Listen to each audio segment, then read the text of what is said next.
तो बेसिकली हमने last class में कौन सा प्रोटोकॉल पढ़ा था? टीसीपी प्रोटोकॉल, है ना। तो मैंने टीसीपी प्रोटोकॉल के कुछ फीचर्स पढ़ाए थे आपको। मैंने बताया था टीसीपी प्रोटोकॉल में सबसे पहला फीचर होता है आपका कनेक्शन ओरिएंटेड, बताया था। देन मैंने एक सेकंड फीचर बताया था आपको, फ्लो कंट्रोल। देन एक थर्ड फीचर के बारे में बात करी थी जिसका नाम था सीक्वेंसिंग। एंड फोर्थ फीचर का नाम बताया था, ये होता है रिप्लाई। एंड फिफ्थ फीचर होता है आपके पास एक्नॉलेज। ये सुनो, चलो कनेक्शन ओरिएंटेड के बारे में पढ़ के आए थे आप लोग? कुछ याद है कनेक्शन ओरिएंटेड का मतलब क्या बताया था? कनेक्शन ओरिएंटेड फीचर के बारे में कुछ थ्योरी लिखवाई थी ना मैंने। Yes sir. ओके, चलिए देखिए, ब्रीफ कर लीजिए। कनेक्शन ओरिएंटेड के बारे में बता रहा हूँ क्या होता है। इस फीचर को यूज करने का रीजन क्या था? Before sending data traffic, devices always verify connection and mic mute करिए, यूजर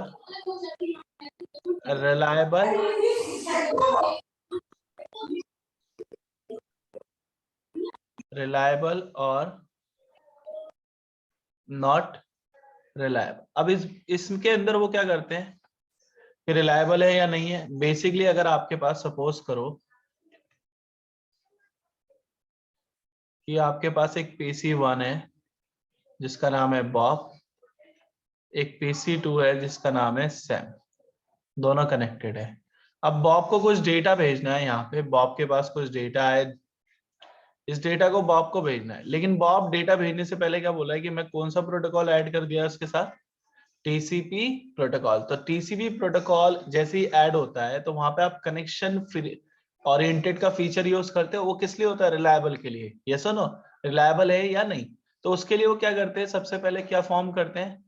टीसीपी 3-वे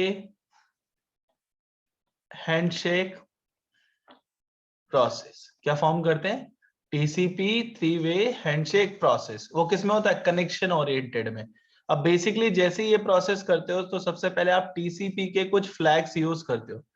फ्लैग्स कौन कौन से होते हैं आपके पास जो हेडर के अंदर इनेबल मिलते हैं? सबसे पहला फ्लैग होता है sync, then acknowledge, fin, push, reset, then urgent pointer. Clear है? तो जो सिंक्रोनाइजेशन वाला है वो किस लिए यूज होता है? इनिशियलाइज करने के लिए। तो जैसे ही PC1 टीसीपी 3-वे हैंडशेक करने के लिए ट्राई करता है, सबसे पहले एक मैसेज भेजता है और बोलता है I want to set up a communication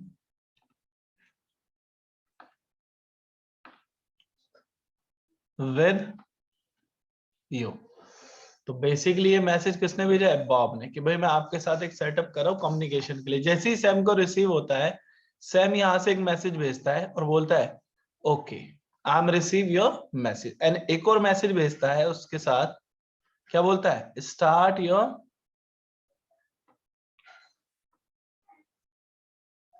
communication. अब जैसे ही बॉब को ये मैसेज मिलता है स्टार्ट योर कम्युनिकेशन और ओके वाला, तो वो सोचता है ओके वाला किस मैसेज के लिए आया था? इस मैसेज का रिप्लाई है। क्लियर है ना? और एक और मैसेज आया start your communication, then Bob क्या बोलता है? यहां से एक मैसेज भेजता है, बोलता है ओके। तो जब ये दोनों इन तीन मैसेजेस के बीच में अपनी कंडीशन मैच कर लेते हैं, देन वो क्या फॉर्म कर लेते हैं? टीसीपी 3-वे हैंडशेक प्रोसेस। क्लियर है? ये नॉन टेक्निकल था। अब बात करते हैं टेक्निकल कैसे यूज होता है। तो सबसे पहले एक यूजर बनाएंगे बॉब, जिसके साथ कनेक्टेड होगा सैम। अब बॉब ने जो पहला मैसेज भेजा था ना यहाँ से, I want to set up a communication with you, तो सेम ये मैसेज भेजा है पहला, लेकिन इसमें कौन सा मैसेज इनेबल कर रहा है? सिंक्रोनाइज। अब इन फ्लैग्स को यूज करने के लिए इनको या तो इनेबल करोगे या क्या करेंगे अमर्श? डिसेबल। इनेबल का मतलब 1, डिसेबल का मतलब 0। तो जब इसने सिंक्रोनाइज भेजा होगा तो 1 करा होगा या 0? आयुषी, अमर्श, सब 1। 1 करा होगा, क्लियर है ना? तो बेसिकली 1 करके भेजा। जैसे ही सैम का मैसेज मिला तो सैम ने क्या बोला? Okay I am receive. तो ओके आई एम रिसीव का मतलब एक्नॉलेज कि मैंने आपका मैसेज रिसीव कर लिया। और इसने एक और मैसेज भेजा, start your communication. That means इसने क्या लगा के भेज दिया? Acknowledge plus. तो दोनों ही फ्लैग क्या हो गए होंगे? ऑन। ये सुनो, अब Yes, sir. जैसे ही बॉब को मिला, बॉब ने यहां से क्या बोला? Okay I am receive. That means acknowledge. तो ये तीन तीन दिख रहे हैं मैसेजेस एक्सचेंज हुए 3 स्टेप्स में। Sync, then sync, then acknowledge. Clear है? सिंक का एक्नॉलेज यहाँ पर आ गया और इस सिंक का एक्नॉलेज यहाँ पे आ गया। तो ये दोनों ने क्या चेक कर लिया कि कनेक्शन क्या हो रखा है एक दूसरे से, रिलायबल है। जब भी हम कोई डेटा भेजेंगे उसका एक्नॉलेज देना ही देना है हमें। देन उसके बाद एक सेकंड फीचर होता है इनके पास। सेकंड फीचर बहुत ही इंपॉर्टेंट है जिसका नाम है, आप लिख लो इसका दूसरे फीचर का नाम, इसे बोलते हैं सीक्वेंसिंग। क्या बोलते हैं? सीक्वेंसिंग। ये आपसे इंटरव्यूज में पूछा जाएगा। क्या होता है इसके अंदर? In this feature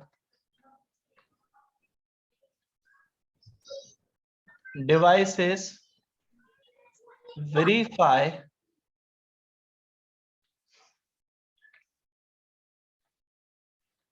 MTU size। क्या वेरीफाई करते हैं? MTU size। That means how many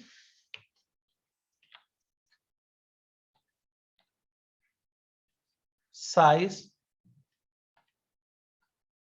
data send और रिसीव। क्या करने के लिए? कितना डेटा हम सेंड कर सकते हैं और कितना डेटा रिसीव करते हैं। अब बेसिकली आपको सबसे पहले ये MTU पढ़ाना है। MTU क्या होता है? इसे बोलते हैं मैक्सिमम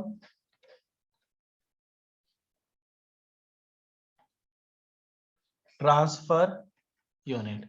अब जैसे आपके पास राउटर होता है, या आपके पास पीसी है, या आपके पास लैपटॉप है, या आपके पास फायरवॉल है, या आपके पास कोई SD-WAN कंट्रोलर है, या आपके पास कोई लोड बैलेंसर है, ये सुनो, या आपके पास कोई वर्चुअल सर्वर है या फिजिकल।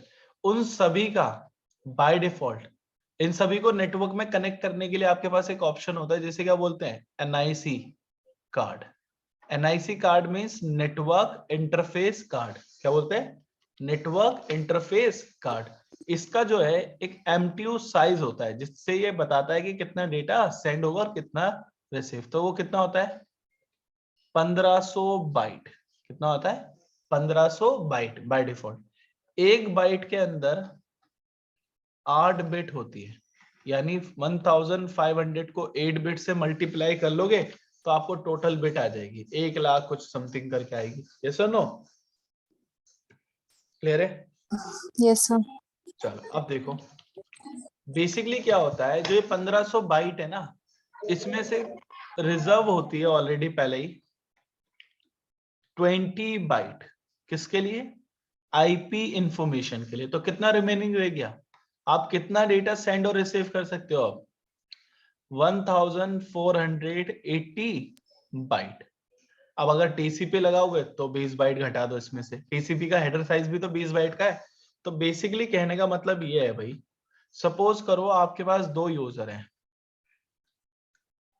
एक बॉब है और एक यहाँ पे कौन कनेक्टेड है? सैम। अब बाय डिफॉल्ट ये दोनों लैन केबल से कनेक्ट होंगे या वैन से? इन दोनों के अलावा और कोई मीडिया तो है ही नहीं। तो यहाँ पर जो भी कनेक्टर लगेगा आपके लैन में या वैन में, उसका MTU साइज कितना होगा बाय डिफॉल्ट? 1500 बाइट।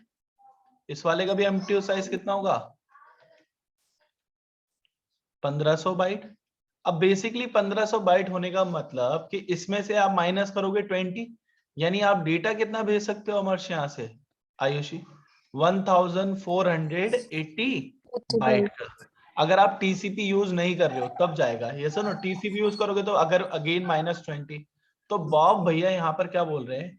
बॉब बोल रहा है मैं डेटा तो लेके आया हूं, लेकिन डियर मेरे डेटा का साइज कितना बता रहा है वो? 2000। मैं यहाँ पे लिख देता हूँ कितना है डेटा का साइज, देख के बताइए। 2000 बाइट। क्या आप में से कोई मुझे बता सकता है कि अगर बॉब एक ही पैकेट को इस इंटरफेस से निकालना चाहता है जिसका साइज ही 2000 बाइट है, क्या डेटा निकल जाएगा?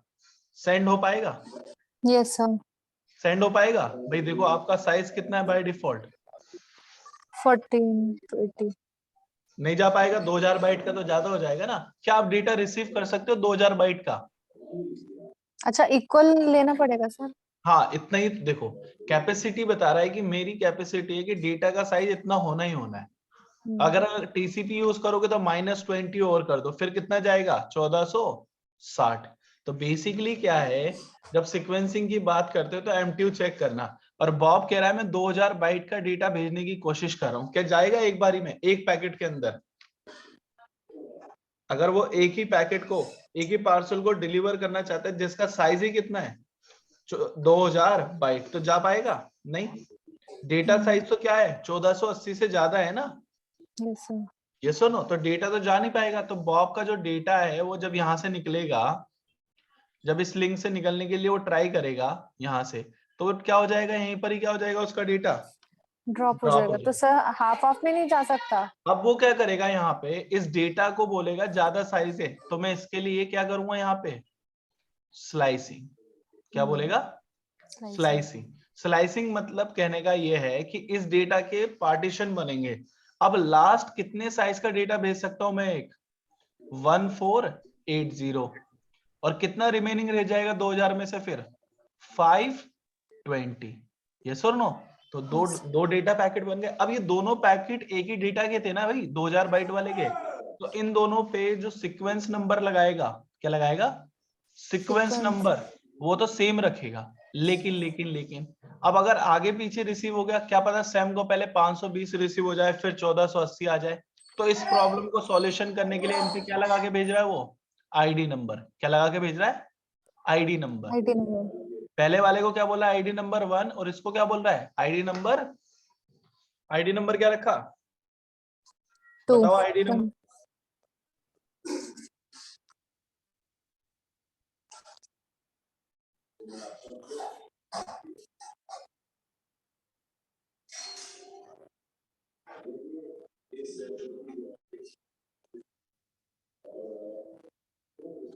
आवाज आ रही है आप लोगों को? क्लियर है ना? तो आईडी Yes, sir. नंबर एक 1 लगाया, एक आईडी नंबर 2। अब जैसे ही ये डेटा यहां से भेजेगा तो निकल जाएगा भाई, क्योंकि अमाउंट ऑफ डेटा साइज तो सेम है, एक और एक इससे लोअर है, तो भेज सकता है। अब जैसे इसने डेटा सैम को भेजा ना, सैम ने बोला आई एम रिसीव, मैंने रिसीव कर लिया, लेकिन सबसे पहले मुझे डेटा कौन सा मिला है? 520। उसका सीक्वेंस नंबर कितना है? 1। आईडी नंबर कितना है उसका? 2। फिर कुछ देर बाद उसे कौन सा डेटा मिला? 1480, जिसका आईडी नंबर क्या है डियर? 1। सीक्वेंस नंबर क्या है? 1। अब इसको कैसे पता कि डेटा को अरेंज क्या कैसे करना है? कोई बता सकता है अरेंज कैसे करेगा ये? Small then large. अब ये क्या बोलेगा कि मैं अरेंज करना चाहता हूं, तो अरेंज के लिए एक फीचर यूज करेगा जिसको बोलते हैं रीअसेंबलिंग। क्या बोलते हैं? रीअसेंबलिंग। रीअसेंबलिंग करते टाइम ये चेक करेगा दोनों का सीक्वेंस नंबर सेम है या डिफरेंट है। सेम है, यानी दोनों ही एक ही डेटा के पैकेट के बंदे हैं। तो उसने बोला 1480 प्लस 520। क्यों बोला? क्योंकि दोनों का सीक्वेंस नंबर क्या है? एक है। और Same. सबसे पहले उसने 1480 को क्यों प्लस करा? क्योंकि उसका आईडी नंबर क्या था? 1। और इसका आईडी नंबर क्या था? 2। तो टोटल साइज कितना हो गया? 1000. अब बंदा, इसने तो भेज दिए थे 2 पैकेट अपनी तरफ से। अब बॉब क्या बोल रहा है? मुझे एक्नॉलेज भेज दो भाई। क्या भेज दो? एक्नॉलेज। कितने बाइट के डेटा की? 2000 की। क्योंकि इसने, बॉब ने आपको कितना डेटा दिया था 2 पैकेट के अंदर? 2000। तो अब जब सैम को मिलेगा तो सैम उसको क्या भेजेगा? एक एक्नॉलेज। कितने बाइट के डेटा रिसीव करने के लिए? 2000 बाइट के डेटा को रिसीव करने के लिए। क्लियर है? तो इस फीचर को क्या बोलते हैं? स्लाइसिंग। इस फीचर को क्या बोलते हैं? स्लाइसिंग। लेकिन जब स्लाइसिंग करते हो तो कोई भी अपनी मर्जी से ऐसे नहीं कर सकते सर 1000 कर दूंगा मैं। तो ऐसे करना पॉसिबल होगा 2 पैकेट में रखने के लिए 2000 को? नहीं। आप हमेशा कैसे करोगे कि देखोगे अपने एमटीयू का साइज कितना है? 1480। तो पहला पैकेट इतने साइज का ही बनेगा भाई, उसके बाद बनेगा दूसरा। क्लियर है? अब एग्जांपल के लिए मान लो आपके पास एक डेटा है 1700 बाइट का, कोई इसको 2 भाग में डिवाइड कर सकता है? यस स्लाइसिंग कर कैसे? 14 80 14 18 बनेगा लास्ट साइज, ये सुनो। यस सर और जो रह जाएगा वो कौन रहेगा भाई? 20 तो ये हो गया, 1500 हो जाएगा, और बचा कितना फिर? 2, तो 220। 220 या क्लियर है? ऐसे रखना है, क्लियर है ना?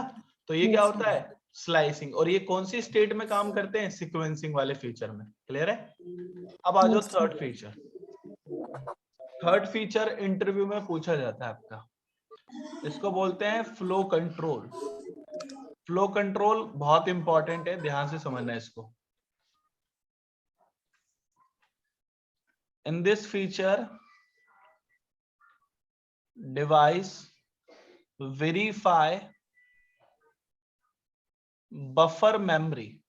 अब कहने का मतलब यह है, बफर मेमोरी का मतलब होता है कैशे मेमोरी। कैशे मेमोरी से क्या लगता है अमर्श, कौन सी मेमोरी होती है? टेम्परेरी या परमानेंट? कैशे मेमोरी का मतलब क्या होता है? टेम्परेरी या परमानेंट? टेम्परेरी, है ना, कुछ टाइम के लिए स्टोर करती है। Both device verify. क्लियर? कि दोनों डिवाइस क्या करेंगे? वेरीफाई करेंगे। चलो मैं एग्जांपल के लिए बता देता हूं आपको। जितने भी सिस्को के डिवाइस है उनकी बफर मेमोरी का साइज कितना होता है बाय डिफॉल्ट? 4 MB। क्लियर है? राउटर स्विच फायरवॉल पे जाओगे 4 MB होता है बाय डिफॉल्ट।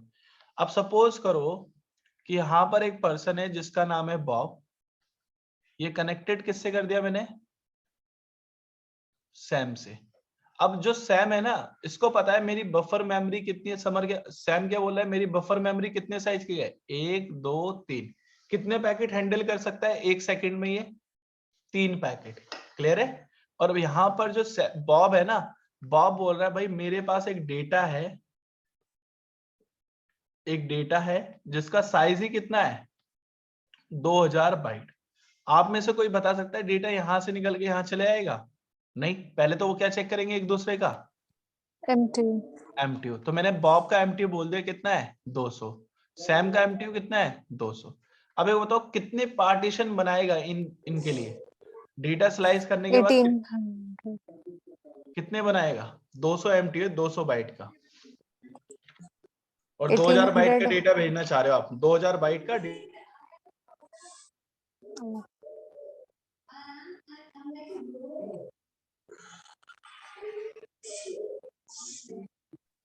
कितने साइज का डेटा भेज सकते हो? 200 बाइट का तो भेज सकते हो।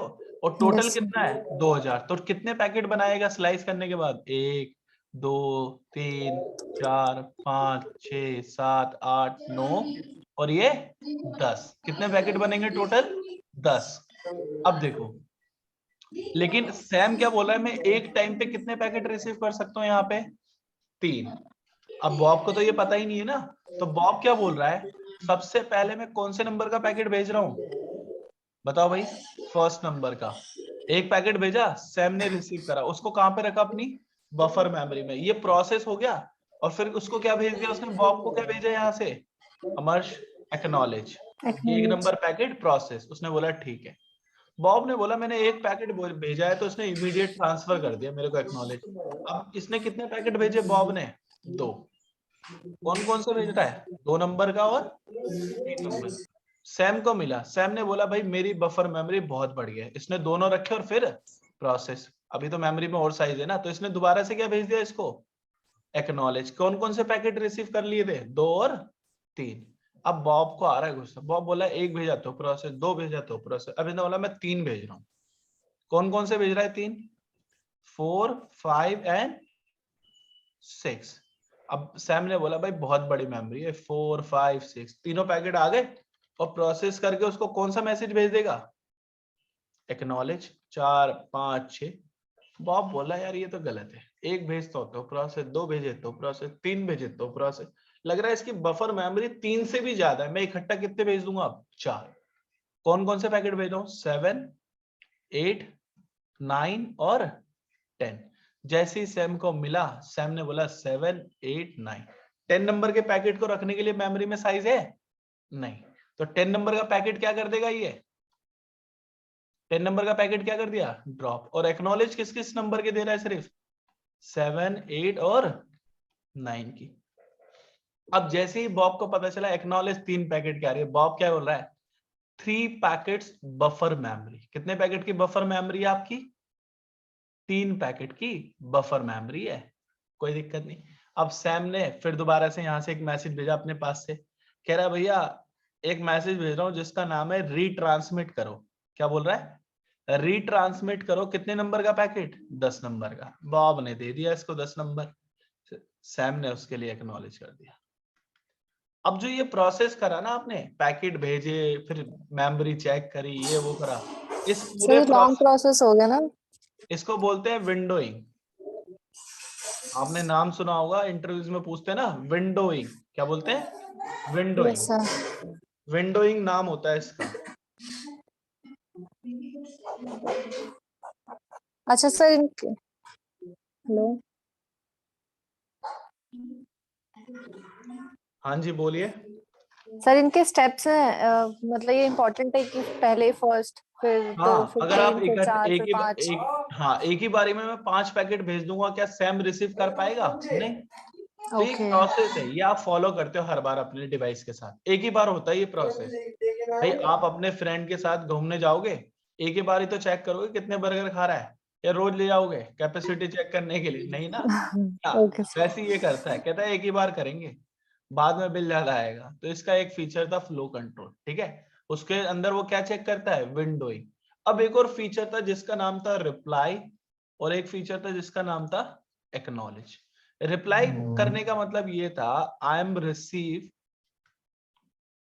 Data successfully. मैंने आपका डेटा क्या कर लिया है? सक्सेसफुली रिसीव कर लिया। और एक्नॉलेज का मतलब क्या होता है? आई एम रिसीव डेटा, और उसका क्या भेजेगा एक्नॉलेज में? क्या भेज देगा? साइज। क्लियर है भाई? क्लियर है इतना प्रोसेस? उसका क्या भेज देगा? साइज। जितने भेजोगे उतने का साइज। सर हाँ बोलो। उस प्रोसेस को विंडोइंग बोलेंगे तो फिर एक पर्टिकुलर कोई क्वेश्चन पूछेगा तो वो हम आपसे क्या बोल पूछेंगे, सकेंगे, मतलब हाँ वो थियोरेटिकल पे। पूछेंगे टीसीपी प्रोटोकॉल को ही क्यों रिलायबल बोला गया। तो आपके पास ये 5 फीचर थे ना जिनको आप समझा सकते हो। Connection oriented means in between two clients verify reliable और नॉट रिलायबल। जिससे वो क्या करते हैं? TCP 3 way handshake process verify करते हैं कि मैं आपको डेटा दूंगा तो आप एक्नॉलेज भेजोगे या नहीं। नहीं। ये कर लिया। फिर उसने सीक्वेंसिंग करी। अब ये सेकंड स्टेप में वेरीफाई करते हैं कि अगर मेरे पास एक अमाउंट ऑफ डेटा साइज है वो आपके पास रिसीव हो सकता है या नहीं। भाई मेरे राउटर या मेरे मोबाइल फोन की कैपेबिलिटी है 4 GB रैम की और आपकी है 2 GB। क्या दोनों के पास सेम एप्लीकेशन रन हो सकती है? नहीं। नहीं। तो इसलिए क्या करते हो? Sequencing. If I am sequence. Sending a larger amount size, तो सामने वाला तो क्या कर देगा? ड्रॉप। तो इसलिए वो क्या कराते हैं एक दूसरे के साथ? सीक्वेंसिंग। और सीक्वेंसिंग में वो देखते हैं कि एमटीयू साइज कितना है, और प्लस क्या करते हैं आपके डेटा को स्लाइस। अगर सीक्वेंसिंग में पता चला एमटीयू का साइज छोटा है तो पहले ही क्या कर देंगे? भेजने से पहले ही छोटा कर देंगे। भाई आप कभी भी वेब सीरीज डाउनलोड करते हो, कभी ऐसा हुआ है वाईफाई वालों ने मना कर दिया है? या कुछ डेटा डाउनलोड नो करते सर। हो 10 GB 20 GB, मना करते हैं क्या? नहीं। लेकिन वो कुछ टाइम के बाद डाउनलोड होता है। क्यों? क्योंकि उसके छोटे छोटे पार्ट बन जाते हैं, इसलिए ना। क्योंकि आपके एमटीयू का साइज कितना होता है? छोटा। लेकिन आप जब भी डाउनलोड करके उसको रखते हो तो उसमें एक सीक्वेंसिंग होती है, यानी उस पे सीक्वेंस नंबर लगते हैं और आईडी नंबर, तभी तो आप देख पाते हो ना पार्ट 1 कौन सा है, यस सर। पार्ट 2। तो इसलिए क्या लगाते हैं? Sequence number plus ID number.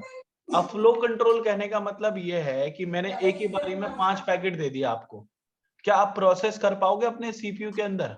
नहीं, क्योंकि आपकी बफर मेमोरी कितने पैकेट की थी? 3। अगर नेटवर्क में ऐसा हो जाए कि आप मोर देन 5 पैकेट्स भेज रहे हो तो आपको बोलते हैं ना पैकेट ड्रॉप हो रहे हैं, लेटेंसी आ रही यस है, सर। जिटर। तो वो इसलिए आते हैं। Trouble okay. शूटिंग करते टाइम आपको पता रहना चाहिए ना कि सामने वाले कस्टमर अपने डेटा कितना भेज रहा है। क्या ओके। पता आप क्या पता जो आपका राउटर है उसका एमटीयू साइज 200 हो और कस्टमर यहाँ से मोहल्ले में से 1000 बाइट का डेटा भेजने के लिए ट्राई कर रहा हो, और आप इस साइड नेटवर्क इंजीनियर, तो आप क्या बोलोगे कस्टमर को कि भाई आप जो डेटा साइज भेज रहे हो वो ज्यादा है, मेरे पास तो कम है। कम है। तो भाई यहाँ पे इशू आने लगेगा ना। तो इसलिए यस सर। होते हैं। तो तो बेसिकली विंडोइंग को कैसे हम बोलेंगे फिर? विंडोइंग अभी करके दिखाया ना कि बफर मेमोरी चेक करते हो आप, बफर मेमोरी कि how many packets process, to how many check buffer packet, memory. हाँ how many packet process within a second. तो उसके लिए आप क्या चेक करोगे? बफर मेमोरी, या उसको क्या बोल सकते हो? Cache memory. अब आ जाओ नेक्स्ट, रिप्लाई और एक्नॉलेज। अब देखो टीसीपी सिंपल था, समझ में आ गया। अब एक लेयर और होती है जिसका नाम होता है थर्ड नंबर की, जिसका नाम होता है नेटवर्क लेयर। क्या बोलते हैं इसको? Network network. जब भाई ट्रांसपोर्ट लेयर से डेटा जा रहा था तो वो पर्सन गारंटी ले रहा था डेटा डिलीवरी की, ये सुनो। लेकिन नेटवर्क लेयर वाला ऐसा काम नहीं करता। ये क्या कहता है? इन दिस लेयर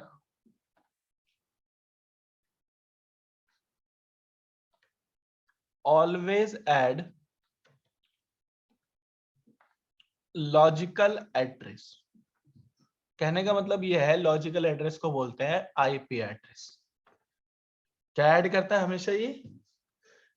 क्या ऐड करता है? IP address. It will be responsible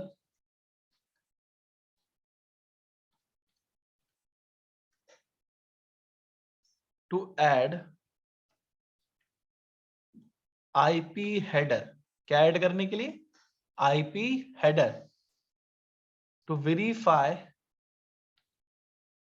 source and destination. किसको वेरीफाई करने के लिए भाई? कि कौन सोर्स है और कौन डेस्टिनेशन है। क्लियर है? इन this layer data traffic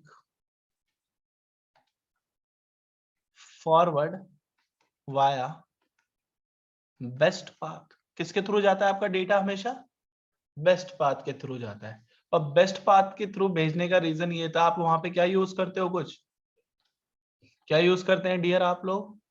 routing protocol. Protocol. जब तो उनको बुलाते हैं लेयर 3 प्रोटोकॉल है। यस और नो?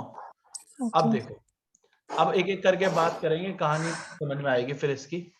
अगर आपके पास PC, laptop, mobile phone, server, printer, IP phone, camera, access point, firewall, इस तरह के डिवाइस से कोई इशू नहीं है। वहां पे सिर्फ दो ही टाइप के एड्रेस मिलते हैं, एक होता है लॉजिकल और एक होता है आपका फिजिकल। तो अभी जो नेटवर्क लेयर है वो किसके लिए रिस्पॉन्सिबल है? लॉजिकल के लिए। ये सुनो, तो लॉजिकल की ही कहानी पढ़ाऊंगा मैं सबसे पहले। तो देखो लॉजिकल के लिए याद रखना, लॉजिकल का मतलब आप वहां पे क्या बोलते हो? IP address. आईपी एड्रेस दो टाइप के होते हैं, एक होता है आईपी वर्जन 4 और एक होता है आईपी वर्जन 6। मैं दोनों पढ़ाऊंगा सीसीएन में, कोई इशू नहीं। अभी के लिए सिर्फ मेरा फोकस किस पे रहेगा? IPv4 पे। तो बेसिकली एक IPv4 की एक थ्योरी याद कर लेना आप लोग। मैं यहाँ पे लिख देता हूँ, टाइपिंग करेंगे। IPv4 को क्या बोलते हैं? Internet protocol version 4। क्लियर है? इसे बोला जाता है, कौन सा एड्रेस है डियर? लॉजिकल एड्रेस, या आप इनको क्या बोल सकते हो? Numerical address. क्लियर है? एक और बात याद रखना, IPv4 एड्रेस प्रोवाइडेड बाय आईना। किसने प्रोवाइड करे भाई? आईना ने। आईना कौन है? Internet assign number of authority. Clear है? चलो एक और बात, IPv4 address total size, total size होता है 32 बिट। कितना होता है? 32 बिट। और एक बाइट में कितनी बिट होती है? 8। तो 8 चौक 32, टोटल कितनी हो गई? 4 बाइट। कितना होता है? 4 बाइट। एक और बात याद रखना, IPv4 एड्रेस एग्जाम्पल के लिए कैसे दिखता है? अभी के लिए आपको याद रखना है, देखो फॉर एग्जाम्पल ऐसा होता है कुछ, दिख रहा है? या ऐसे भी लिख सकते हो आप लोग, दिख रहा है भाई? अब बेसिकली इसमें कितने डिपार्टमेंट है? 1 2 3 4, दिख रहे हैं? 4 डिपार्टमेंट है। ये सुनो, इन्हें बोला जाता है IPv4 में ऑक्टेट। जैसे ये है ना एक बॉक्स, तो इसे क्या बोला जाएगा? ऑक्टेट। टोटल ऑक्टेट कितनी होती है? 4। क्लियर है? एक और बात, IPv4 1 octet size 8 बिट। एक ऑक्टेट का साइज कितना होता है डियर? 8 बिट का। तो 4 ऑक्टेट का कितना होगा, कोई बता सकता है? बताएं। एक ऑक्टेट का साइज 8 बिट, 4 ऑक्टेट का कितना साइज होगा? आयुषी, अमश? 32। 32। ये सुनो, चलिए Yes, sir. IPv4। अगर कोई पूछे IPv4 में हर ऑक्टेट सेपरेट कैसे होती है? Every octet separated by dot. Clear है भाई? किससे सेपरेट करते हैं वो? हर ऑक्टेट को डॉट लगा के। क्लियर है? अब कहानी में ट्विस्ट डाल देते हैं थोड़ा सा, यहाँ पे लिखते हैं। अब आप लोगों को थोड़ी सी मैथ आनी चाहिए। फॉर्मूला लगा रहा हूं यहाँ पे, 2 पावर कितनी, एक ऑक्टेट में कितनी बिट थी? 8। 2 पावर 8 तो आएगी वैल्यू 256। तो IPv4 डिवाइडेड इनटू क्लासेस, किसमें डिवाइड करा गया है? क्लासेस में। और यहाँ पे लिखेंगे क्लास के बारे में, और यहाँ पे लिखेंगे उसकी रेंज। तो पहली क्लास होती है A, फिर आती है B, फिर आती है C, फिर आती है भाई आपकी D, फिर आती है E। जो क्लास A है, इसकी जो रेंज है वो स्टार्ट होती है 0 से लेके 127। 256 वैल्यू आ रही थी ना, ये सुनो। तो 256, तो इसकी एक वैलिड वैल्यू कैसे चलती है? 0 से लेके 255। तो 0 से 127 किस क्लास में आ गई? ए में। Class A. बची हुई कौन सी? अब क्लास बी। क्लास बी बोलता है 128 से लेके 191। क्लास सी में कहां से आती है? 192 से लेके 200। 2 to 3 अच्छा, चलो 224 टू to 4 to 239। 339 ओके, अब यहाँ पे क्लास ई में आ जाओ। 240 242 250। 255 अब बहुत सारे स्टूडेंट यही क्लास याद करके जाते हैं। अब इसके लिए भी एक कहानी याद रखनी है आपको, कि आपको एक रिजर्व एड्रेस की रेंज पढ़नी है। इनके बारे में आगे बात करूंगा मैं आपसे। कुछ रिजर्व एड्रेस होते हैं क्लास ए में। क्लास ए में जो 0 नंबर का आईपी होगा ना, जो 0 से स्टार्ट होगा, क्लियर है, जिसकी पहली ऑक्टेट 0 होगी, वो रिजर्व्ड होता है डीएससीपी प्रोसेस के लिए। किसके लिए? DSCP process. ये Yes, क्या yes. होता है उसकी बात की है। This address never assign end device। end device पता है किसी को, किसको बोलते हैं end device?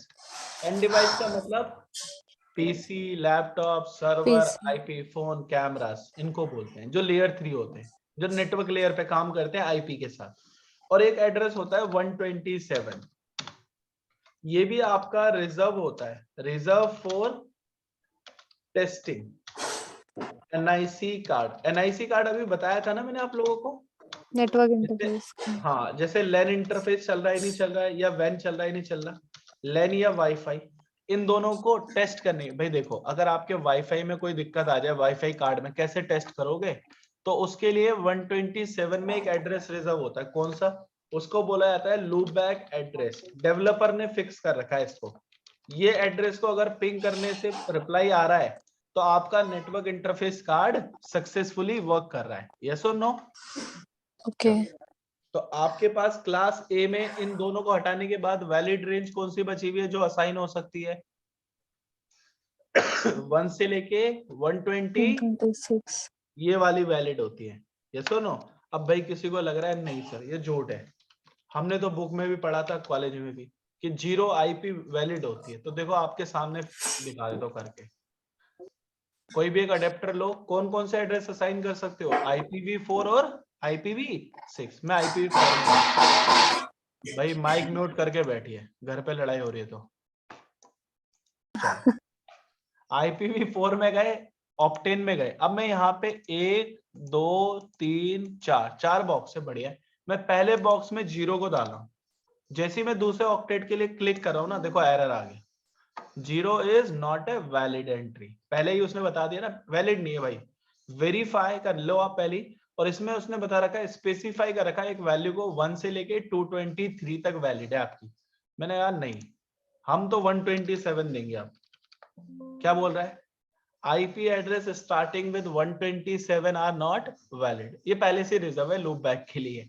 क्लियर है? तो आप इन एड्रेस को देने के लिए ट्राई करना भी मत। अब रियल टाइम में याद रखना है आपको, वैसे तो रियल टाइम में सारी क्लास यूज नहीं होती, ए को यूज करते हो आप, जिन पे येलो टिक कर रहा हूं, बी को यूज करते हो, सी को यूज करते हो, डी को यूज नहीं करते। अभी के लिए याद रखना, डी क्लास आपकी मल्टीकास्टिंग के लिए होती है। जैसे आप स्ट्रीमिंग देखते हो ना कॉलेजेस में, कई बार आपके सेमिनार वेबिनार होते हैं, तो वहां पे देखते हो एक स्क्रीन चल रही होती है प्रोजेक्टर पे, वो सभी स्टूडेंट के लैपटॉप पे शो हो रहा होता है, वो मल्टीकास्टिंग के थ्रू होता है। और ये वाले रिसर्च वाले पर्सन यूज करते हैं।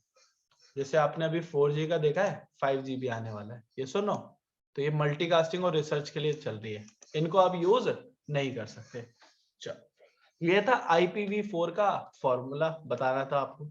अब एक क्वेश्चन है, how to identify which class of IP address in use. कैसे ढूंढेंगे भाई किस क्लास का एड्रेस है। जैसे मैं आप लोगों से क्वेश्चन करता हूं सॉरी, ये कौन सी क्लास का एड्रेस है? क्लास A का। ध्यान से देखते रहना। मानसी आप भी देखो भाई, ये कौन सी क्लास का एड्रेस है?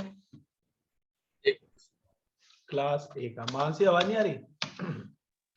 आयुषी सर आ रही है। अच्छा, अरे यार पुराने स्टूडेंट के नाम याद रहते, सॉरी सॉरी सॉरी सॉरी। कोई नहीं, ये कौन सी क्लास का है? Class B. क्लास B का। चलो बहुत बढ़िया, आ गया लग रहा है। चलो ये लो फिर, ये कौन सी क्लास का है? Class A. Class A। तो भाई देखो, याद रखना आप लोगों को, क्लियर कट बात है ये, बार बार हम इसको दोहराएंगे नहीं। Starting first octet always verify. कौन सी वेरीफाई करनी है? सिर्फ पहली ऑक्टेट। पहली ऑक्टेट में चाहे कितनी भी वैल्यू, आपको वही देखनी है। बात की अगर क्लास B हो, क्लास C हो, क्लास D हो, उससे कोई मतलब नहीं है। तो पहली ऑक्टेट में क्या लिखा आ रहा है? 1। तो ये कौन सी क्लास की है? A की। इतनी कहानी थी इसकी। अब आ जाओ नेक्स्ट स्लाइड पे। नेटवर्क लेयर पढ़नी थी ना, अब आपको मैं क्या पढ़ाऊंगा? IP header. सबसे पहले आपको समझना है डेटा फ्लो। देखो यहाँ पे ये आ गए आपके बॉब भैया, यहाँ पे कनेक्टेड है, ये इनका फ्रेंड है सैम, ठीक है। तो बॉब ने एप्लीकेशन लेयर पे काम करा था, वहां से डेटा जनरेट करा था। प्रेजेंटेशन लेयर पे डेटा एनकोड हुआ, सेशन पे कनेक्टिविटी चेक हुई, और ट्रांसपोर्ट पे आके उसने कौन सा प्रोटोकॉल यूज कर लिया? TCP। कौन सा प्रोटोकॉल यूज कर लिया डियर? TCP। अब बॉब बोल रहा है मैं इस डेटा को नेटवर्क लेयर के थ्रू सैम के पास भेजना चाहता हूं। तो नेटवर्क लेयर ने बोला कि सबसे पहले आपके पास कौन सा एड्रेस होना चाहिए डियर? IP address. सैम को भी क्या बोला? आपके पास भी क्या होना चाहिए? IP address. क्योंकि बॉब कौन है? सोर्स, और सैम कौन है? डेस्टिनेशन। क्लियर है ना? तो याद रखना ये बात। IP एड्रेस दे दें, कोई भी क्लास का दे सकता हूं मैं। तो मैंने यहाँ पे देखो कौन सा एड्रेस लिखा भाई, आप लोग देख के बताएंगे कौन सी क्लास का एड्रेस है। Class C. क्लास C का। तो एक सोर्स है जिसकी IP है 1.1, एक डेस्टिनेशन है जिसकी IP है 1.2। अब जब भी बॉब ये डेटा नेटवर्क लेयर से पास करेगा, तो वो TCP के बाद कौन सा हेडर लगा के भेजेगा? अपना IP हेडर। क्या लगाएगा?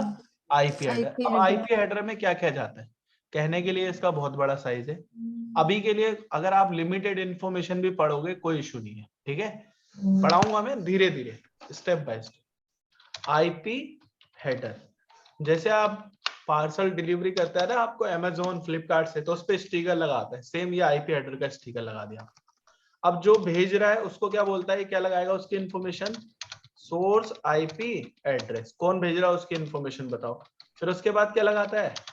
डेस्टिनेशन IP एड्रेस, किसको डिलीवर करना है। और उसके बाद इसके पास एक पर्सन होता है, प्रोटोकॉल फील्ड। ये बताता है कि आपके ऊपर यानी आपसे पहले कौन सी लेयर पे कौन सा प्रोटोकॉल यूज हुआ था। यानी एक कहानी ये है कि जब भी आपसे कोई पूछे प्रोटोकॉल किस लिए यूज होता है, तो इसके लिए एक सिंपल लाइन है, to know about upper layer protocol information. चलो आप लोगों के लिए क्वेश्चन है, ये बताओ नेटवर्क से पहले कौन सी लेयर आती है? नेटवर्क लेयर से पहले कौन सी लेयर आती है? सर नेटवर्क लेयर से ऊपर ट्रांसपोर्ट। ट्रांसपोर्ट। अब मैंने ट्रांसपोर्ट लेयर पे कौन सा प्रोटोकॉल लगा रखा है डेटा के साथ, देख के बताइए। TCP। TCP। तो UDP, टीसीपी लिखना पड़ेगा, प्रोटोकॉल में क्या लिखूंगा, टीसीपी। तो भाई लेयर 4 पे मुझे खुद ही पता चल गया, ट्रांसपोर्ट पे क्या लग रहा है। अगर मैं यूडीपी लिख दूं तो कौन सा प्रोटोकॉल यूज कर रहा हूँ, यूडीपी। UDP। तो बस यही कहानी होती है। सोर्स कौन है, उसके आईपी 1.1, डेस्टिनेशन कौन है 1.2, कौन सा प्रोटोकॉल यूज कर रहे हो ब्रदर, टीसीपी। खत्म, ये रहा आईपी हेडर भाई। बाकी की फील्ड बताऊंगा ना, लेकिन जो इंपॉर्टेंट है वो क्लियर हो गया ना। तो आई थिंक आपको दो मेथड तो क्लियर हो गए, एक आईपी का और एक आईपी हेडर का। अब बात तो सर आती है, source IP address and destination IP address दोनों सेम है, बस लास्ट नंबर चेंज हुआ है। हाँ वो बात की बात है ना, कैसे चेंज हुए। अभी के लिए सिर्फ आपको अच्छा, याद रखना है, सोर्स का रोल नंबर कितना है 1.1, डेस्टिनेशन का क्या है ओके। 1.2। वो बात की बात है, ये सेम भी हो सकते हैं डिफरेंट भी, कोई दिक्कत नहीं है। लेकिन जो सोर्स आईपी है वो भेजने वाले की लगती है, डेस्टिनेशन आईपी रिसीव करने वाले की होती है। और प्रोटोकॉल का मतलब आप अपनी नेटवर्क लेयर से पहले जो ट्रांसपोर्ट लेयर है उस पर कौन सा प्रोटोकॉल यूज करें उसके बारे में बताओ। क्लियर है। अब आ जाओ नेक्स्ट। अब आपको एक मैकेनिज्म सीखना है मुझसे। क्या लिखा हुआ भाई, क्या सीखना है, बेस्ट पाथ। अब बेस्ट पाथ आपको बहुत सिंपल लैंग्वेज में बताऊं कैसे कर सकते हैं। तो आपको इतना याद रखना है, जैसे आपके बहुत सारे यूजर हैं यहाँ पे, ठीक है भाई। ये कौन है, लैपटॉप है, किसी पे पीसी है। और यहाँ पर एक पर्सन है जिसके पास मोबाइल फोन है, एक है जिसके पास आईपैड है, एक है जिसके पास सिर्फ टैबलेट है, ठीक है भाई। और ये सभी डिवाइसेस किससे कनेक्टेड है, आपके घर पे लगाते हो ना आप लोग मॉडेम। इन्होंने तो कौन सी कनेक्टिविटी ले रखी है भाई, कौन सी कनेक्टिविटी है, फिजिकल। और ये किससे कनेक्टेड है, आपके सारे डिवाइसेस वाईफाई से। और end of the day modem जो है ना, आपने दो आईएसपी से कनेक्ट कर रखा है। तो एक आईएसपी 1 है और एक आईएसपी 2 है। एक आईएसपी की स्पीड आ रही है 100 MB, एक की स्पीड आ रही है 1 GB। तो कौन सा वाला बेस्ट होगा भाई, हाँ जी कौन सा बेस्ट होगा, 100 या 1 GB। 1 GB। 1 GB, ये सुनो। तो बेसिकली मॉडेम पे जो है ना आपको राउटिंग करनी पड़ती है। क्या करनी पड़ती है, राउटिंग। ये तो बाय डिफॉल्ट तो जाएगा नहीं ना, यहां से जाने का ये करके ऐसे तो होगा नहीं। तो राउटर पे मॉडेम पे जाके आपको क्या करनी पड़ेगी, राउटिंग। अब राउटिंग करने के लिए आपको क्या यूज करने पड़ते हैं, राउटिंग प्रोटोकॉल। राउटिंग प्रोटोकॉल बताते हैं कि बेस्ट पाथ कैसे निकलेगा भाई और कैसे मिलेगा। क्लियर है, क्लियर है। अगर गलती से उसने यस सर। बेस्ट पाथ यहां से बता दिया तो आपको मैनिपुलेट करके कहां से लगाना पड़ेगा, यहां से। तो राउटिंग प्रोटोकॉल बेस्ट पाथ भी देते हैं, प्लस क्या करवा सकते हैं आपका, पाथ मैनिपुलेशन। क्लियर है। अब राउटिंग प्रोटोकॉल कौन कौन से होते हैं, तो राउटिंग प्रोटोकॉल दो भाई हैं। एक होता है आईजीपी, आईजीपी वाले होते हैं जैसे रेप, EIGRP, OSPF, ISIS, ठीक है भाई। और एक और प्रोटोकॉल होता है जो नाम है उसका EGP। सिर्फ इसमें कौन सा प्रोटोकॉल चलता है, BGP। नाम सुना है इसका, बहुत पॉपुलर है ये वाला BGP। है ना। जैसे हैशटैग चलता है लिंक इंस्टाग्राम पे, वैसे ही फेमस है नेटवर्क में। अब जो IGP वाले बंदे हैं ना, इनके लिए याद रखना ये सिर्फ आपके कहां पर चलते हैं, LAN में। यानी इतने पार्ट में आप इनको रन कर सकते हो। ये आपकी LAN साइड है ना, प्राइवेट बंदे बैठे हैं प्राइवेटली घर में, ये सुनो। और EGP वाला कहाँ चल सकता है, WAN में और LAN में। यानी इसको ISP भी यूज कर सकते हैं, प्लस आपके LAN में भी चल सकता है। लेकिन लेकिन क्या डिफरेंस है इनके अंदर, IGP वाला जो है ना, आईजीपी में जो बेस्ट पाथ है वो सिर्फ एक हो सकता है या दो, मैकेनिज्म बेस्ट पाथ निकालने का। जो पाथ मैनिपुलेशन है वो भी कितने हो सकते हैं, एक या दो से ज्यादा, इससे ज्यादा नहीं होंगे, 2 या 4, इतना लिख लो बस। अगर आप बीजीपी यूज करते हो ना, तो बीजीपी में बेस्ट पाथ निकालने के कितने तरीके हैं भाई, 10। तो कौन सा बेस्ट होगा, 2 मेथड वाला या 10 वाला, तो 10 वाला ही बनेगा, सिंपल है। तो बीजीपी इसलिए चलाते हैं ISP। क्लियर है।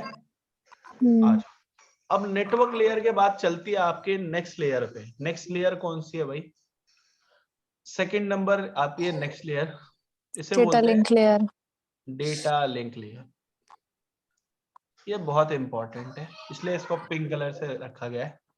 अब ये क्या करती है, basically in this layer always add, एक साथ हो गए, ऑलवेज ऐड फिजिकल एड्रेस। क्या ऐड करते हैं, physical address to identify source and destination. किसको वेरीफाई करने के लिए, सोर्स और डेस्टिनेशन को। एक और लाइन लिखो, it will be responsible to add Ethernet header. क्या ऐड करने के लिए रिस्पॉन्सिबल है भैया, ईथरनेट हेडर। एक और लाइन लिख सकते हो, एक और लाइन लिख सकते हो, इन दिस लेयर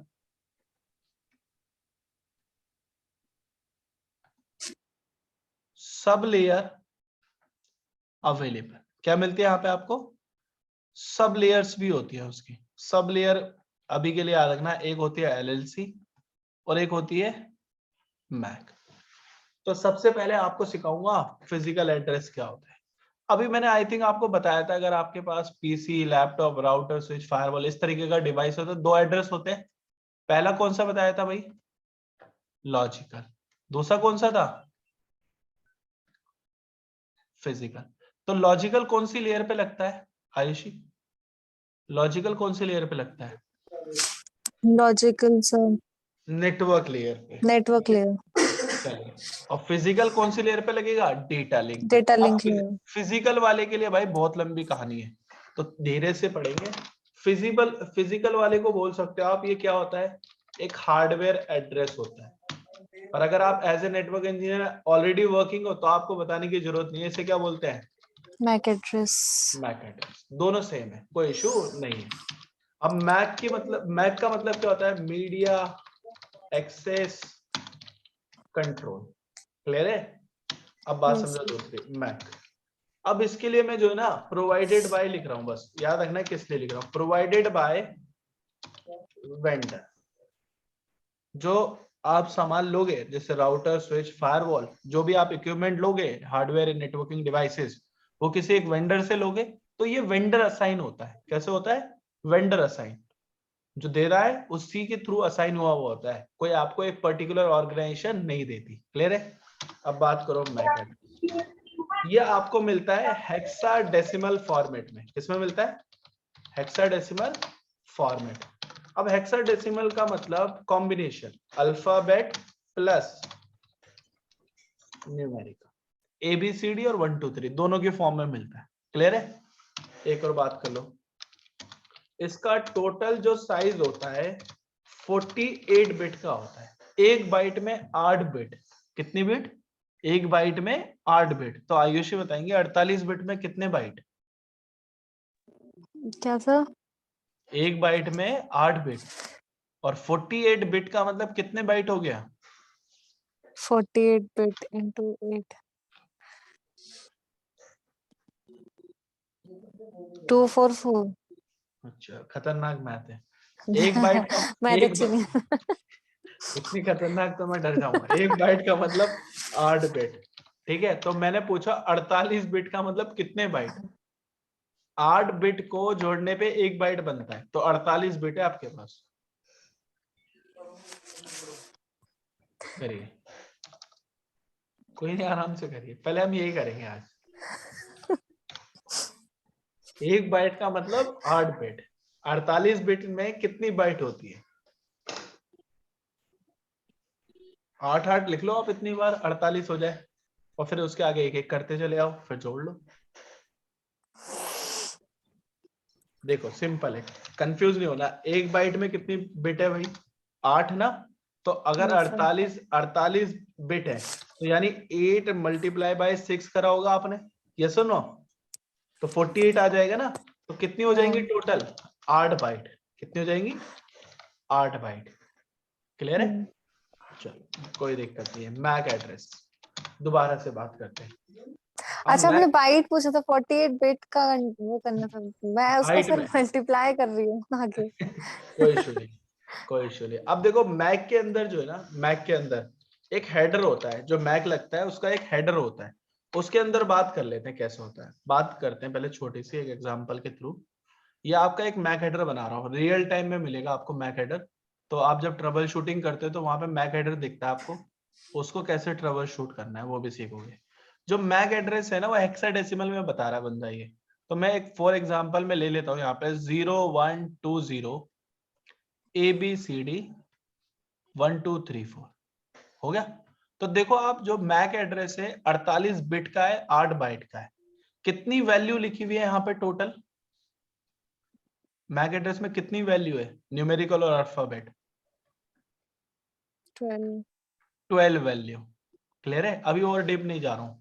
12 वैल्यू दिख रही है ना? चलो अब बात समझो कि जो मैक हेडर है 48 बिट का आपने अभी मुझे बताया था। अब 48 बिट को इसने रिप्रेजेंट कैसे करा है? ये देखो यहां पर इसने सीधा 24 बिट को क्या कर दिया है, पहले ही क्या कर दिया है, रिजर्व। ये किसके लिए रिजर्व है? वेंडर के लिए। किसके लिए रिजर्व कर दिया 24 बिट को इसने? वेंडर के। अब इसने 24 बिट को रिजर्व कर लिया और उसमें अब एक पर्सन और बिठाया, OUI पर्सन, यहाँ पे एक बॉक्स में। ठीक है, इनके लिए भी कुछ बिट्स रिजर्व करिए यहाँ पे। और फिर उसके बाद दो ब्रदर्स को बिठाया, IG और GL। किन किन को बिठाया? IG और GL। देखो मैक हेडर टोटल आपका 48 बिट का था, ये क्लियर हुआ। 24 बिट किसके लिए रिजर्व करी आपने? 24 बिट किसके लिए रिजर्व करी? वेंडर के लिए। अब कितनी बची 24 बिट माइनस करने के बाद 48 में से? 24 बची। अब 24 में कौन कौन बैठा हुआ है? OUI, कौन बैठा हुआ है? OUI प्लस IG और GL बिट वाले बंदे दिख रहे हैं ना? OUI प्लस IG और GL बिट वाले अब ये बैठे हुए हैं। हाँ इसके अंदर बैठे हुए। क्लियर है? चलो अब बात करते हैं दूसरी। तो ये आपको मैक हेडर अच्छे से समझ में आया ना, कौन कौन बैठा है? भाई देखो कहने के लिए बात ये है, ये दोनों अपने पास एक एक बिट लेके बैठे होते हैं। ठीक है, और बाकी बची हुई 24 बिट, अब बाकी बची हुई 22 बिट यहाँ पर होते हैं इस बंदे के पास। ठीक है, अब आ जाओ दूसरी बात। अब ये मैक हेडर तो आपने देख लिया 12 वैल्यू से बनता है, वो भी पता चला।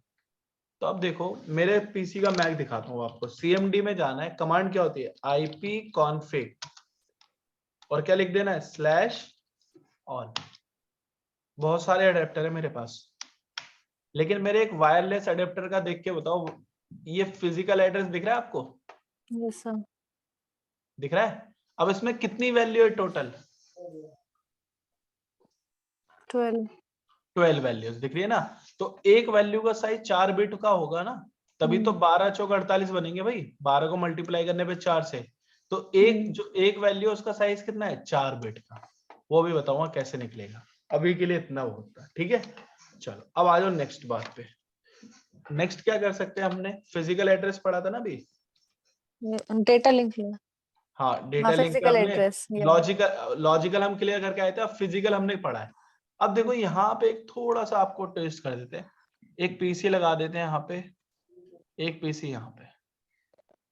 ये कौन है आपके? Bob brother. ये कौन है आपके? सैम।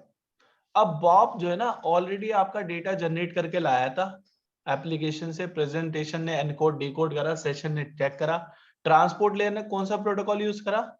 TCP। और नेटवर्क लेयर ने कौन सा हेडर लगाया था? IP। अब बॉब को ये डेटा कौन सी लेयर से बाहर निकालना है? नेटवर्क से या डेटा से? कौन सी लेयर से? डेटा लिंक से या नेटवर्क से? नेटवर्क से। नेटवर्क से निकाला तभी तो IP लगा था। अब डेटा लिंक से जाएगा। अब डेटा से जाएगा। हाँ डेटा से जैसे ही जाएगा तो वहां पे क्या लगा के भेजना पड़ेगा आपको? MAC address. इसका भी क्या होगा? MAC address. अब मैक एड्रेस में बना सकता हूँ 12 वैल्यू लिखनी है, तो मैंने लिखा 00000000000A। ये किसका मैक एड्रेस निकाल दिया मैंने? बॉब का, एग्जाम्पल के लिए। ठीक है भाई, और सैम का भी तो बनाना है ना, तो लो 000000000 000B, ये बना रखा मैंने ऐसे एग्जांपल के लिए। तो दोनों के मैक एड्रेस दिख रहे हैं। अब जब भी डेटा लिंक से जाएगा तो कौन सा हेडर लग के जाएगा उस पे डियर? कौन सा हेडर लगाता था हमेशा? क्या सर? जब भी डेटा लिंक से डेटा जाएगा वो कौन सा हेडर लगाएगा उसके साथ? MAC Ethernet header. और इस ईथरनेट हेडर के अंदर क्या जाते हैं? MAC address. क्या जाते हैं? MAC address. अब मैक एड्रेस कौन कौन से जाएंगे? ईथरनेट हेडर के अंदर पहले क्या जाता है? किसका एड्रेस? सोर्स का। फिर किसका जाएगा? डेस्टिनेशन। ठीक है भाई। अब इसके साथ और भी इंफॉर्मेशन होती है। कौन कौन? अभी के लिए सिर्फ आपको एक बात याद रखनी है, जो ईथरनेट हेडर है ना, इसके कुछ स्टैंडर्ड थे। पहला स्टैंडर्ड होता है 802.5, एक होता है 802.3। कौन कौन से? 802.5, 802.3, ये क्या है इसके स्टैंडर्ड। अब ये केबल पे डिपेंड करता है, क्लियर है ना, कौन सी टेक्नोलॉजी की केबल यूज कर रहे हो, 100 MB, 1 GB या 10 GB वाली केबल, तब ये स्टैंडर्ड लगते हैं। अब बात समझो, जब भी ये इथरनेट जाएगा तो स्टैंडर्ड लगेंगे। अब क्या होता है, आपकी मैंने सब लेयर्स पढ़ाई थी कुछ। क्या पढ़ाई थी? Sub layer. पहली होती है आपकी LLC, दूसरी होती है आपके पास मैक। बताया था LLC का मतलब होता है लॉजिकल लिंक कंट्रोल। देखो, अब जब कोई एक स्टैंडर्ड यूज करोगे ना, तो उसमें नीचे ये दोनों लगने के बाद, सोर्स और डेस्टिनेशन लगने के बाद क्या लगेगा? LLC। और अगर आप कोई और दूसरा स्टैंडर्ड यूज करते हो तो वहां पे क्या लगता है? Type field. क्या लगता है? Type field. क्लियर है? टाइप फील्ड के अंदर लगता है। तो बेसिकली ये दोनों सब लेयर किस लिए यूज करता है वो?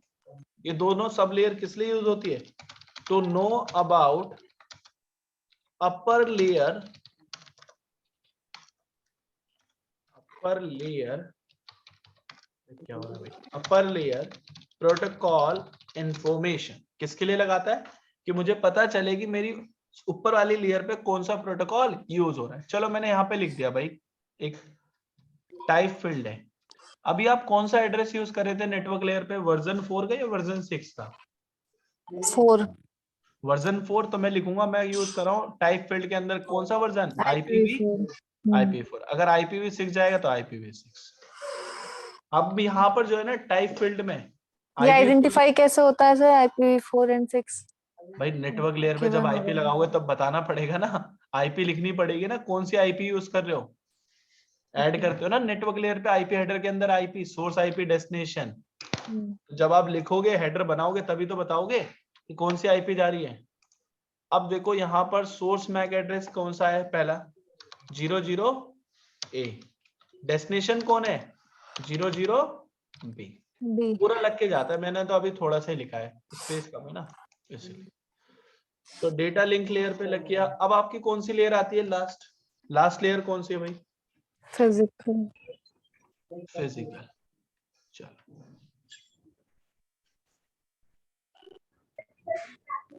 Physical layer. चलो अब देखो ये फिजिकल लेयर क्या करती है। देखो बेसिकली आप अगर BSc BC के स्टूडेंट हो, MCA या CS से हो, या नॉर्मली कोई और भी स्टैंडर्ड से आए हो, कोई इशू नहीं है। बेसिकली याद करना, जब भी फिजिकल डेटा जाएगा यानी कंप्यूटर से कंप्यूटर, ये सुनो, ये कंप्यूटर से राउटर, कंप्यूटर से स्विच या फायरवॉल या लोड बैलेंसर या सर्वर या प्रिंटर, कोई इशू नहीं है। बेसिकली फिजिकल लेयर बहुत इंपॉर्टेंट होते हैं। क्यों? It will B responsible to convert data into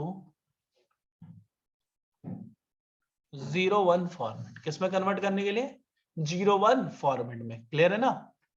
it will B responsible to convert a human readable data to machine readable data। ये भी लिख सकते हैं ना कि भाई मशीन को रीड कराने के लिए भी तो काम करवाती है ये।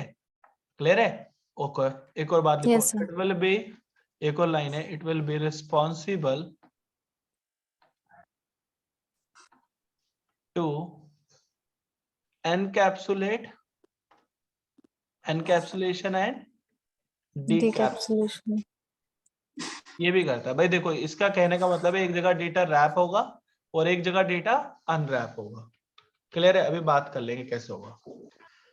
अब इसके लिए मेरे को एक डायग्राम बताना पड़ेगा आपको, खत्म हो जाएगा फिर वो सही।